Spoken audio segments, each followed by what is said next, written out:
Hi everyone. उम्मीद है आप सब अच्छे होंगे और अपनी अपनी तैयारी में लगे होंगे। एलटी ग्रेड मेंस के सिलेबस को आगे बढ़ाते हुए हम मैथ्यू अर्नोल्ड के एक और सेशन के साथ आपके सामने हाजिर हैं। पिछले दो सेशंस में हमने इनकी दोनों पोएम कवर कर ली हैं, डॉवर बीच भी और मेमोरियल वर्सेस भी, और उनसे रिलेटेड एक एक क्वेश्चन भी डिस्कस कर लिया है। आज जो जो हम डिस्कस करने वाले हैं वो होगा question number 3 and question number 4। So let's start. And question number 3 says, compare Arnold's treatment of Byron, Goethe and Wordsworth in memorial verses. करें कि आप क्या करिए कि कंपेयर कर दीजिए ट्रीटमेंट ऑफ बायरन को गोएथे एंड वर्ड्सवर्थ किस में, अर्नोल्ड्स पोयम मेमोरियल वर्सेस में जो इन्होंने किया है। What qualities does he admire in each, कौन से वो गुण हैं जो या जिसकी वो प्रशंसा करते हैं, या वो कौन से गुण हैं प्रत्येक में, यानी इन तीनों में जिसकी ये बड़ी तारीफ करते हैं। चलिए देखेंगे। जैसा कि हमें पता है कि मेमोरियल वर्सेस में इन्होंने बायरन, गोएथे और वर्ड्सवर्थ की बात करी है, तीनों की अलग अलग विशेषताएं बताई हैं, और इनमें से टॉप में इन्होंने किसको रखा है, विलियम वर्ड्सवर्थ को। चलिए एक एक करके अपन देखेंगे इनको। In Memorial Verses 1850, Matthew Arnold pays tribute to 3 great poets. Matthew Arnold ने अपनी पोयम मेमोरियल वर्सेस में, जो कि 1850 में आई थी, 3 महान कवियों को अपनी श्रद्धांजलि पेश की है, जिनमें पहले हैं लॉर्ड बायरन, दूसरे हैं Goethe and the last one is William Wordsworth. But लेकिन it is Wordsworth who stands out as the poet of healing and consolation. लेकिन इन तीनों में से वर्ड्सवर्थ हैं जो एक poet of healing and consolation बाहर निकल के आते हैं हमारे सामने, उनको पेश किया जाता है इन तीनों में से बेहतर या इन तीनों में से ग्रेट के तौर पर। Arnold admires each figure, Arnold तीनों की तारीफ करते हैं फॉर डिफरेंट क्वालिटीज, इनके अलग अलग गुणों की वजह से, येट फिर भी ही अल्टीमेटली रिगार्ड्स, वो अंततः मानते हैं वर्ड्सवर्थ को एज यूनिक, एक अद्वितीय और इररिप्लेसेबल पोएट की तरह, यानी उनका स्थान कोई नहीं ले सकता है, उनके जाने के बाद उनकी जगह को कोई नहीं भर सकता है। आगे देखेंगे। अर्नोल्ड रिमेंबर्स, अर्नोल्ड याद करते हैं कि Byron for his passion, Byron को याद करते हैं किस लिए, उनके जुनून के लिए, एंड स्ट्रगल और उनके संघर्ष के लिए। ही राइट्स, वो लिखते हैं, ही टॉट अस लिटिल, उसने हमें थोड़ा पढ़ाया है, बट लेकिन our soul had felt him like the thunder's roll, करेंगे फिर भी हमारी अंतरात्मा उसके प्रभाव को महसूस करती है। Byron's poetry embodied the Titanic strife, Byron की जो पोएट्री है वो एक बहुत विशालकाय संघर्ष को क्या करती है, दिखाती है। ऑफ पैशन, जुनून के, अगेंस्ट इटर्नल लॉज, शाश्वत नियमों के खिलाफ। हिज फियरी स्पिरिट, उनकी जो उत्तेजक आत्मा है ना, stirred awe, but his contribution was more emotional force than deep guidance, करेंगे उनकी अगर आप अंतरात्मा की बात करिए तो वो बड़ी उत्तेजक है, लेकिन जब वो उनके कंट्रीब्यूशन की बात करेंगे तो बहुत ज़्यादा इमोशनल है। कंट्रास्ट है ये उनकी क्वालिटी में कि वो देखने में तो आपको बड़े उत्तेजक और भड़काऊ नज़र आएंगे, लेकिन जब आप उनके वर्क्स को पढ़ेंगे तो आपको उसमें एक इमोशनल फोर्स नज़र आएगा। देन डीप गाइडेंस, गहरे मार्गदर्शन के बजाय। Goethe by contrast is celebrated as a sage, करें गोएथे को क्या माना जाता है, सेज माना जाता है। A physician of the iron age, और उस आयरन एज के फिजिशियन के तौर पर उन्हें देखा जाता है। आयरन एज मतलब इंडस्ट्रियल एज, जहाँ पर मशीनी कारखाने या मशीनी ताकतों ने इंसानों की जगह ले ली थी, ठीक है, उसको इसी वजह से आयरन एज कहते हैं। Arnold praises his wisdom, Arnold Goethe की विजडम को प्रेज करते हैं, सेइंग कहते हुए, Goethe could read each wound each weakness clear, कि गोएथे में ये क्वालिटी है कि वो ह्यूमैनिटी की, सोसाइटी की ईच वुंड, हर एक वाउंड भी आप कह सकते हैं समझने के लिए, वुंड वैसे पढ़ा जाता है, हर एक घाव को देख लेते हैं, हर एक कमजोरी को देख लेते हैं बिल्कुल साफ साफ। And struck his finger on the place, और उसी जगह पर अपनी उंगली रखते हैं कि यहाँ पर दिक्कत है। एंड सेड, और कहते हैं, दो एलेस्ट हेयर एंड हेयर, कि तुम्हें एल अब ये शब्द देख लीजिए, एल से बना है ये, एल मतलब बीमारी, कि दो एलिस्ट हेयर एंड हेयर, तुम्हें यहाँ यहाँ यहाँ बीमारी है, यानी तुम्हें मानसिक बीमारी है, और तुम्हें इमोशनल सिकनेस है, यानी तुम्हें अब भावनाओं से कोई फर्क नहीं पड़ता, तुम कुछ फील नहीं कर पाते हो, तो एक एक इशारा करके वो बताते हैं। Goethe diagnosed humanity suffering, Goethe क्या करते हैं, डायग्नोस करते हैं ह्यूमैनिटी के कष्टों को, एंड ऑफर्ड, और क्या ऑफर करते हैं, art and truth as refuge, कि तुम्हारे लिए शरण स्थली जो है ना, एकमात्र वो क्या है, कला है और सच्चाई है।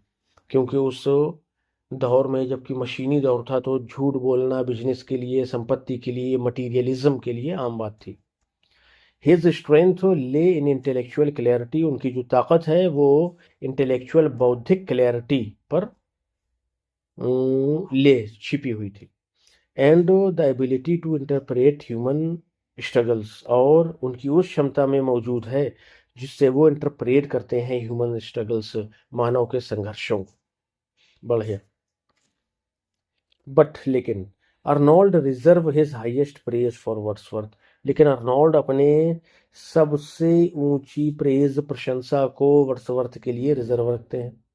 हुज सूदिंग वॉइस, जिनकी सूदिंग, शांत करने वाली, सांत्वना देने वाली आवाज, एंड हीलिंग पावर, और इलाज करने वाली शक्ति, brought renewal to weary spirits, क्या करती है, ब्रॉड रिन्यूअल, वो एक नया दौर लेकर के आती है, किनके लिए, वेरी स्पिरिट्स, थक चुकी, हार चुकी आत्माओं के लिए, यानी इंसानों के लिए। इन एन आयरन टाइम, इस आयरन टाइम में, यानी इंडस्ट्रियल एरा में, ऑफ डाउट्स एंड डिस्प्यूट्स, जहाँ पर लोगों को शक हैं, आपस में झगड़े हैं, डिस्ट्रैक्शंस, और वो विचलित हुए पड़े हैं, फियर्स, भयभीत हैं, वर्ड्सवर्थ रिस्टोर्ड इन इनोसेंस, वर्ड्सवर्थ सीधे साधेपन को रिस्टोर करते हैं, फिर से लाते हैं। ही spoke and लूज्ड our heart in tears, वो बोलते हैं और हमारे दिलों को इन टीयर्स, आंसुओं से भर देते हैं। देखिए कल्पना, आपके आंसू जो है कहाँ से निकलते हैं, आंखों से, लेकिन जब वो आपको कोई ऐसी खबर मिले जो अच्छी ना हो, तो आपके दिल में भी दर्द महसूस होता है ना। वही चीज़ है कि ये वो ना दिखने वाले आंसू हैं कि जो लोग अपने घमंड और प्राइड की वजह से छिपाए हुए हैं, लेकिन उनका दिल अंदर अंदर रो रहा है, ये मतलब है। Our youth returned, for there was shed the freshness of early word. Our youth returned, our youth, हमारी जवानी, returned, वापस आई, for there was shed, क्योंकि एक अभी भी वहाँ परछाई मौजूद थी, the freshness of early word, freshness, तरोताजगी, of early word, early word मतलब शुरुआती दुनिया की। देखिए क्या कहना चाह रहे हैं कि हमारी जो युवावस्था है, हमारी जो फीलिंग्स हैं, हमारी जो भावनाएं हैं ना, वो हम तक लौट के आ सकती हैं अगर हम क्या करें, उस शरण स्थली की तरफ चलें जो हमें शुरुआती दुनिया में देखने को मिलती है। शुरुआती दुनिया से मतलब जब वो किसी भी तरह का कोई भी मटीरियलिज्म, इम्पीरियलिज्म दुनिया में नहीं था, और लोग नेचर के साथ सामंजस्य बिठा करके रहा करते थे। ठीक, बस ये सारांश है इनकी बात का।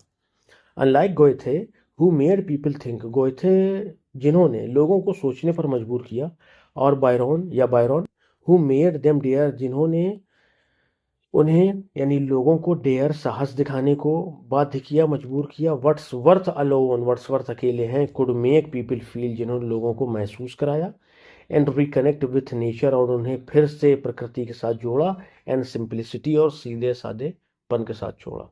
कि जो आप ये होशियारी चालाकी करते हैं, धोखा देते हैं, दौलत की वजह से, मटीरियलिज्म की वजह से, सब छोड़ के लोगों को उन्होंने कहा कि अब नेचर की तरफ चलो, अगर तुम्हें अपने संसार को, अपनी सोसाइटी को, अपने परिवार को बचाना है तो। और लोगों ने उनकी बात सुनी, और फिर से लोग कनेक्ट करने की कोशिश करने लगे नेचर के साथ में।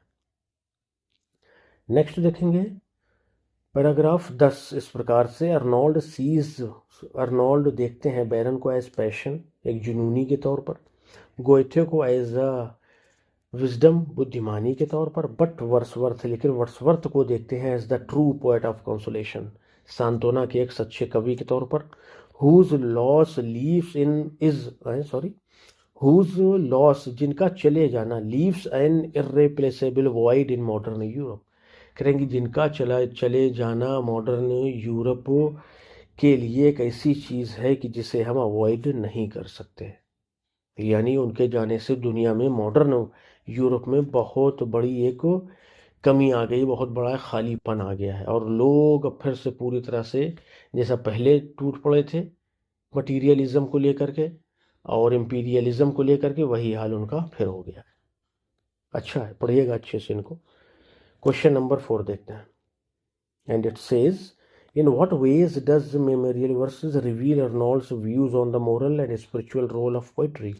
करें जो मेमोरियल वर्सेस है ना, वो किस प्रकार से अर्नोल्ड के व्यूज को रिवील करती है ऑन द मोरल, नैतिक एंड स्पिरिचुअल और दैवीय रोल ऑफ पोइट्री, पोइट्री की भूमिका पर। यानी क्वेश्चन का मतलब यह है कि जो अर्नोल्ड की मेमोरियल वर्सेस पोयम है वो अर्नोल्ड के नैतिक और दैवीय पोइट्री के रोल को दिखाने के दृष्टिकोण को किस तरह से रिवील करती है, वो हमें बताना है। ठीक है, चलिए। इन मेमोरियल वर्सेस जो कि 1850 में आई थी, ठीक वर्ड्सवर्थ की मृत्यु के साल, मैथ्यू अर्नोल्ड एम्फसाइज करते हैं the moral and spiritual role of poetry, के मोरल, नैतिक और दैवीय भूमिका पर पोइट्री के थ्रू हिज ट्रिब्यूट, अपने ट्रिब्यूट के द्वारा, to Goethe, Byron and especially Wordsworth. ठीक है, तो मेमोरियल वर्सेस कविता में मैथ्यू अर्नोल्ड, गोयथे, बैरन और विशेष तौर पर वर्ड्सवर्थ को श्रद्धांजलि देते हुए मोरल और स्पिरिचुअल भूमिका पर क्या करते हैं, जोर देते हैं। ठीक है, किसकी, पोइट्री। अर्नोल्ड मानते हैं दैट की poetry is not only about intellectual insight, poetry सिर्फ इंटेलेक्चुअल इंसाइट ही नहीं है और इमोशनल इंटेंसिटी, ये सिर्फ भावात्मक उत्तेजना नहीं है, बट ऑल्सो अबाउट हीलिंग, बल्कि पोइट्री में हीलिंग भी है, कॉन्सोलेशन भी है, and the restoration of human spirit भी है। यानी जो स्पिरिट मटीरियलिज्म के वजह से भटक चुकी है ना, उसको आप पोइट्री के ज़रिए फिर से रास्ते पर ला सकते हैं। इन ट्रबल टाइम्स, परेशानी, दुख के, कठिनाई के समय में। सही बात है कि कठिनाई के समय में पोइट्री का जो असल क्या है, रोल है, वो क्या है, हीलिंग करना है, कंसोलेशन देना है, सांत्वना देना है लोगों को, और रेस्टोरेशन ऑफ ह्यूमन स्पिरिट है, और लोगों की आत्माओं को या लोगों को सही मार्ग दिखाना है। आगे देखेंगे, अर्नोल्ड प्रेज करते हैं बायरन को फॉर हिज पैशनेट एनर्जी, उनकी जुनून भरी शक्ति के लिए। ही टॉट अस लिटिल, कहते हैं कि उसने हमें पढ़ाया तो बहुत कम है, मतलब उसने हमें नैतिकता कम सिखाई है, but our soul had felt him like the thunder's roll, लेकिन हमारी जो आत्मा है ना, उसके प्रभाव को महसूस करती है।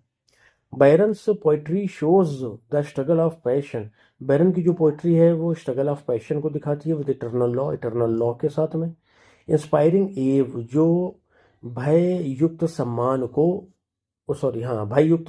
को इंस्पायर करती है, एंड करेज, और साहस को। But it is primarily to force, लेकिन ये प्राइमरली जोर देती है दैट स्टिमुलेट्स, जो स्टिमुलेट करता है, इन एनर्जाइजेज, और शक्ति प्रदान करता है, रादर देन कंसोल्स, सांत्वना देने के बजाय। करें कि बैरन में खास बात है कि वो जुनून से भरे हुए हैं, उनका प्रभाव हम महसूस करते हैं, वो हमारे अंदर शक्ति भी उत्पन्न करते हैं, ताकत भी उत्पन्न करते हैं, हमारे साहस को और हमारे एव यानी भय से युक्त सम्मान को क्या करते हैं, इंस्पायर करते हैं, लेकिन उनमें कमी किस बात की है, वो कंसोलेशन नहीं देते हैं। गोयथे इन कंट्रास्ट, गोयथे को देखिए तो एम्बॉडीज विजडम एंड गाइडेंस, वो विजडम और गाइडेंस को एम्बॉडी करते हैं।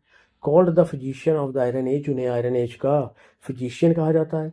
गोयथे took the suffering human race, उन्होंने क्या किया, ह्यूमन सफरिंग को क्या किया, अडॉप्ट किया अपनी पोएम्स में। सफरिंग ह्यूमन रेस, ठीक है। ही रीड ईच वुंड, उन्होंने हर एक घाव को अच्छे से जाना परखा। ईच वीकनेस, और हर एक कमजोरी को क्लियर बिल्कुल अच्छे से साफ तौर पर देखा सुना। And struck his finger on the place, और जिस जगह भी तकलीफ थी मानव सभ्यता को, समाज को, खुद मानव को, वहां पर उन्होंने उंगली करके बताया, उंगली रख करके कि यहाँ तुम्हें तकलीफ है, यहाँ तुम्हारे अंदर कमी है, इसको सुधारो। Poetry here serves as a moral compass, poetry ने यहाँ पर मोरल कंपास के तौर पर सर्व किया है। डायग्नोस करते हुए ह्यूमन सफरिंग को, एंड शोइंग दैट, और ये शो करते हुए कि आर्ट एंड ट्रुथ, जो कला और सच है ना, कैन प्रोवाइड रिफ्यूज, वही हमें शरण दे सकता है, इन एन अनसर्टेन वर्ल्ड, इस अनिश्चितताओं से भरी दुनिया में। सही बात है। बट लेकिन इट इज़ वर्ड्सवर्थ, ये वर्ड्सवर्थ हैं who represents poetries highest spiritual function, जो पोइट्री के हाईएस्ट स्पिरिचुअल फंक्शन को लेकर के आए। इन अ पीरियड ऑफ डाउट्स, एक ऐसे समय में जबकि संदेह, झगड़े और क्या कहते हैं उसको, वो विचलित होने वाले लोग या विचलित हो चुके लोग, उनके भय, इन सब को इन्होंने ऐसे समय में जबकि लोगों के अंदर, उसको फिर से देखिए, ऐसे समय में जबकि लोगों के अंदर डाउट्स और शक थे, डिस्प्यूट्स, आपस में झगड़े थे, डिस्ट्रक्शन, एक दूसरे से विचलित थे, फियर्स, उनके उनके उनके अंदर भय थे, वर्ड्सवर्थ सूदिंग वॉइस, वर्ड्सवर्थ की सांत्वना देने वाली आवाज़ एंड हीलिंग पावर, और बड़े बड़े मर्जों को ठीक कर देने की शक्ति, रिवाइव द सोल, उसने आत्मा को रिवाइव किया। रिकनेक्टिंग ह्यूमंस, रिकनेक्ट करते हुए ह्यूमंस को, मानवों को, with innocence, nature and emotional depth, किसके किसके साथ में, सादगी के साथ में, इनोसेंस निर्दोषपन होता है, नेचर प्रकृति के साथ में, इमोशनल डेप्थ और भावात्मक गहराई के साथ। He spoke and loosened our heart in tears, करेंगे वो बोले या वो बोलते हैं और हमारे दिलों को गमगीन कर देते हैं। ऐसे आंसू जो दिल के अंदर तो मौजूद हैं, बाहर नहीं दिखते, लोग नहीं दिखाना चाहते हैं अपनी कमजोरी। Our youth return for there was shed on spirits, करेंगे हमारी युवावस्था फिर लौटी। फॉर देयर वॉज शेड, एक उसमें जो छाया सी थी, परछाई सी थी, ऑन स्पिरिट्स, आत्माओं पर, that had long been dead, जो काफ़ी पहले मर चुकी थी, उसको वर्ड्सवर्थ ने रिस्टोर किया, ये मतलब है। The freshness of the early world, और वो भी हमें वापस किया, जो ऐसी ताजगी है, ऐसी फ्रेशनेस है जो दुनिया के शुरुआती दौरों में मौजूद थी, यानी जब मनुष्य प्रकृति के साथ में सामंजस्य और मेल जोल बना करके रहते थे। अर्नोल्ड दिखाते हैं दैट की poetry can restore emotional balance, poetry जो है इमोशनल बैलेंस को रिस्टोर कर सकती है। अवेकन स्पिरिचुअल अवेयरनेस को अवेकन करके, जगा करके, एंड ऑफर कॉन्सोलेशन, और ये हमें सांत्वना दे सकती है। When intellectual and material remedies fail, जब इंटेलेक्चुअल, बौद्धिक और मटेरियल और सांसारिक रेमेडीज फेल हो जाती हैं, असफल हो जाती हैं। 10 इस प्रकार से memorial verses reveals Arnold's conviction, Arnold की मान्यता को रिवील करती हैं, जो कि है poetry has a moral and spiritual mission, की पोइट्री का एक मोरल और स्पिरिचुअल मिशन है। टू गाइड, मार्गदर्शन के लिए, टू एनर्जाइज, शक्ति देने के लिए, एंड एबव ऑल, और सबसे बढ़कर, to heal the human soul, मनुष्य की आत्मा को हील करने के लिए, उसका उपचार या इलाज करने के लिए, in the time of doubt, संदेह के समय में, अनिश्चितताओं के समय में, एक ऐसे समय में जबकि लोग सिर्फ पैसे के पीछे, धन संपत्ति के पीछे, बड़े घरों के पीछे, गाड़ियों के पीछे भाग रहे हों, तो पोइट्री में ये ताकत है कि वो इस आत्मा की कमजोरी को क्या करे, हील करे, उसको, उसका इलाज करे और मनुष्य को एक सही रास्ता दिखाए। ठीक है भाई, तो ये हो गए 2 क्वेश्चन, और किसके, आपके मैथ्यू अर्नोल्ड से रिलेटेड। ठीक है, उम्मीद है सेशन आपको पसंद आया होगा। तो चलिए फिर मिलेंगे नेक्स्ट सेशन में, till then bye bye, thank you.